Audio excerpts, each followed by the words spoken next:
नमस्कार दोस्तों, स्वागत है आपका साइट फॉर वर्ल्ड के ऑफिशियल लर्निंग प्लेटफॉर्म पर, जहां स्टूडेंट्स और जॉब सीकर्स के लिए करियर, टेक्नोलॉजी और प्लेसमेंट से जुड़ी इंडस्ट्री ओरिएंटेड और प्रैक्टिकल नॉलेज दी जाती है। अगर आप अपनी स्किल्स को नेक्स्ट लेवल तक ले जाना चाहते हैं तो आप बिल्कुल सही जगह पर आए हो। चलिए शुरू करते हैं आज का इम्पोर्टेंट सेशन। नमस्ते स्टूडेंट्स। कभी सोचा है कि आपकी म्यूजिक ऐप को कैसे पता चलता है कि आपको अगला गाना कौन सा सुनना है? ये आपकी फोन गैलरी फोटोज को अपने आप लोगों और जगहों के हिसाब से कैसे सेट कर लेती है? भाई ये कोई जादू नहीं है, ये है मशीन लर्निंग का कमाल। आज हम इसी को डिकोड करने वाले हैं कि मशीनें डेटा में छिपे पैटर्न्स को आखिर ढूंढती कैसे हैं। रेडी हो? फोकस मोड ऑन है? तो सेंट्रल क्वेश्चन यही है कि मशीनें ये सब सीखती कैसे हैं। बेसिकली इसके दो फंडामेंटल तरीके हैं और आज हम इन्हीं दोनों तरीकों को अच्छे से समझने वाले हैं। तो चलिए शुरू करते हैं। ये है आज का हमारा रोड मैप। हम दो बड़े सवालों से शुरू करेंगे, फिर क्लस्टरिंग और क्लासिफिकेशन को समझेंगे, फिर देखेंगे कि कौन सा टूल कब यूज करना है, और आखिर में देखेंगे कि ये हमारी दुनिया में कहाँ-कहाँ इस्तेमाल होते हैं। ओके, तो मशीन लर्निंग में बेसिकली दो मेन अप्रोचेस होती हैं। पहली है अनसुपरवाइज्ड लर्निंग, मतलब मशीन को बस डेटा दे दिया, कोई लेबल्स नहीं, कोई आंसर्स नहीं। और दूसरी है सुपरवाइज्ड लर्निंग, जहां मशीन को एग्जाम्पल्स और उनके करेक्ट आंसर्स मतलब लेबल्ड डेटा के साथ ट्रेन किया जाता है। ठीक है, समझ आ रहा है?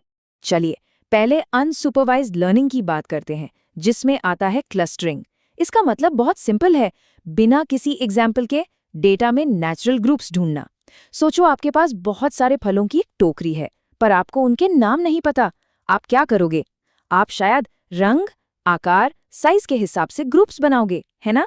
एग्जैक्टली, क्लस्टरिंग भी यही करती है। अब क्लस्टरिंग के दो पॉपुलर मेथड्स हैं। पहला के मीन्स, जिसमें हम मशीन को पहले ही बता देते हैं कि भाई हमें इतने ग्रुप्स चाहिए, के ग्रुप्स।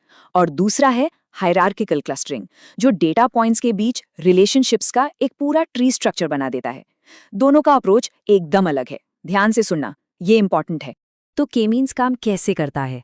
मान लो आपको कपड़ों का एक बड़ा सा ढेर 3 टोकरियों में रखना है। स्टेप 1, आप पहले 3 टोकरियां कहीं भी रख देते हो। स्टेप 2, आप हर कपड़े को सबसे पास वाली टोकरी में डालते हो। स्टेप 3, इसके बाद आप हर टोकरी को उसके अंदर रखे कपड़ों के सेंटर में मूव कर देते हो। और फिर स्टेप 4, आप स्टेप 2 और 3 को तब तक रिपीट करते रहते हो जब तक कि कपड़े अपनी टोकरी बदलना बंद ना कर दें। Simple right, but very powerful. अब आते हैं हायरार्किकल क्लस्टरिंग पर। ये एक ट्री लाइक स्ट्रक्चर बनाता है जिसे हम डेंड्रोग्राम कहते हैं। आप इसे डेटा का एक फैमिली ट्री समझ सकते हो, जो दिखाता है कि कौन से डेटा पॉइंट्स एक दूसरे के कितने करीब हैं। और इसकी सबसे कूल बात यह है कि हमें पहले से ग्रुप्स का नंबर बताने की कोई जरूरत नहीं होती। चलिए अब दूसरी अप्रोच पर चलते हैं, क्लासिफिकेशन, जो सुपरवाइज्ड लर्निंग का पार्ट है। यहाँ मशीन को पहले से लेबल्ड एग्जाम्पल्स दिए जाते हैं ताकि वो उनसे सीख सके और फिर नए अननोन डेटा को क्लासिफाई कर पाए। इसका बेस्ट एग्जाम्पल है ईमेल स्पैम डिटेक्शन। एल्गोरिदम पुरानी ईमेल से सीखता है कि कौन सा ईमेल स्पैम है और कौन सा नहीं। इसका एक बहुत ही कूल एल्गोरिदम है, के नियरेस्ट नेबर्स या KNN। इसे लेजी लर्निंग भी कहते हैं। पता है क्यों? क्योंकि ये ट्रेनिंग के टाइम ज्यादा कुछ नहीं करता, बस डेटा को स्टोर कर लेता है। इसका कॉन्सेप्ट बहुत सिंपल है, आपकी पहचान आपके दोस्तों से होती है। एक नए डेटा पॉइंट को क्लासिफाई करने के लिए ये उसके केस सबसे करीबी पड़ोसियों को देखता है और वोटिंग करवाता है। इस टिप का पर्पस समझ आया? अब जरा स्क्रीन पर देखिए, हमारे पास ये एक नया डेटा पॉइंट है, अ क्वेश्चन मार्क। हमें ये पता लगाना है कि ये सर्कल, प्लस या ट्रायंगल किस ग्रुप का हिस्सा है। अब अगर हम k = 5 सेट करते हैं तो एल्गोरिदम इसके 5 सबसे करीबी पड़ोसियों को देखेगा। आप एक्टिव होना, जरा सोचिए इन पड़ोसियों के हिसाब से इसका क्लासिफिकेशन क्या होना चाहिए। और ये रहा जवाब। इन 5 पड़ोसियों में से 3 ट्रायंगल्स हैं, एक सर्कल है और एक प्लस है। तो मेजॉरिटी किसकी हुई? ट्रायंगल्स की। सिंपल, इसलिए KNN इस नए पॉइंट को ट्रायंगल प्रिडिक्ट करेगा। It's just a majority vote. और यही सिंपल सा पड़ोसी वाला रूल जब पूरे डेटा पर अप्लाई होता है तो ये डेटा स्पेस में बहुत कॉम्प्लेक्स डिसीजन बाउंड्रीज बना देता है, जैसा आप इस स्लाइड में देख सकते हैं। लेफ्ट साइड में हर पॉइंट का अपना इन्फ्लुएंस एरिया दिख रहा है। और जब हम इन एरियाज को क्लास के हिसाब से ग्रुप करते हैं तो हमें राइट साइड की तरह एक फाइनल बाउंड्री मिल जाती है जो ग्रुप्स को अलग करती है। बाय द वे, KNN से भी पहले एक फाउंडेशनल एल्गोरिदम था जिसे परसेप्ट्रॉन कहते हैं। आप इसे क्लासिफिकेशन का हेलो वर्ल्ड प्रोग्राम समझ सकते हैं। इसका काम बहुत बेसिक था। दो ग्रुप्स को अलग करने के लिए एक सीधी लाइन या हायर डायमेंशंस में कहें तो एक हाइपरप्लेन ढूंढना। ओके, थ्योरी बहुत हो गई, फोकस बना हुआ है ना। अब बात करते हैं प्रैक्टिकल एप्लीकेशन की। क्लस्टरिंग के लिए के मीन्स और हायरार्किकल, इन दोनों में से कौन सा एल्गोरिदम कब इस्तेमाल करना चाहिए? चलिए इसे समझते हैं। ये टेबल इन दोनों के बीच के डिफरेंस को परफेक्टली समराइज करता है। देखो, के मीन्स में क्लस्टर्स का नंबर पहले बताना पड़ता है, हायरार्किकल में नहीं।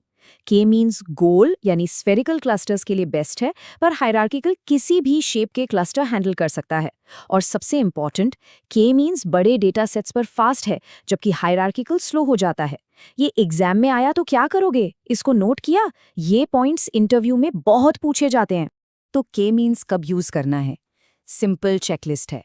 जब आपका डेटा सेट बहुत बड़ा हो, आपको पहले से पता हो कि कितने ग्रुप्स चाहिए, स्पीड आपकी प्रायोरिटी हो और आपको लगता है कि डेटा में गोल गोल क्लस्टर्स बनेंगे।